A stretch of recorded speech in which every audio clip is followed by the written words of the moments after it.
മിശിഹായിൽ പ്രിയ സഹോദരീ സഹോദരങ്ങളെ, ഉൽപ്പത്തി പുസ്തകം 6-ാം അധ്യായം 5-ാം വാക്യം നാം മനസ്സിലാക്കുമ്പോൾ, മനുഷ്യൻ്റെ ദുഷ്ടത വർദ്ധിച്ചിരിക്കുന്നുവെന്നും അവൻ്റെ ഹൃദയത്തിലെ ചിന്തയും ഭാവനയും എപ്പോഴും ദുഷിച്ചത് മാത്രമാണെന്നും കർത്താവ് കണ്ടു. ഭൂമുഖത്ത് മനുഷ്യനെ സൃഷ്ടിച്ചതിൽ കർത്താവ് പരിതപിച്ചു. അത് അവിടുത്തെ ഹൃദയത്തെ വേദനിപ്പിച്ചു. കർത്താവ് അരുളി ചെയ്തു, എൻ്റെ സൃഷ്ടിയായ മനുഷ്യനെ ഭൂമുഖത്ത് നിന്ന് ഞാൻ തുടച്ചു മാറ്റും.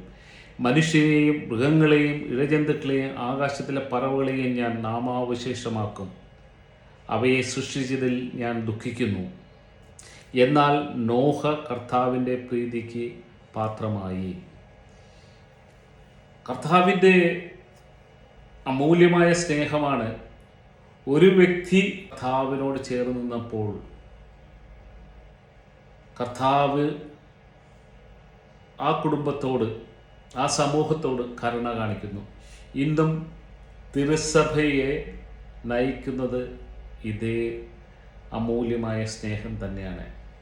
തിന്മ വർദ്ധിക്കുന്നുണ്ട്, എന്നാൽ ആ തിന്മയിൽ നിന്ന് അകലുവാനായിട്ട് ദൈവത്തിൻ്റെ കൃപാവരങ്ങൾ സ്വീകരിച്ചുകൊണ്ട് നാം മുന്നോട്ട് സഞ്ചരിക്കുക. അതിനുള്ള കൃപയ്ക്കായിട്ട് നാം പ്രാർത്ഥിക്കുക.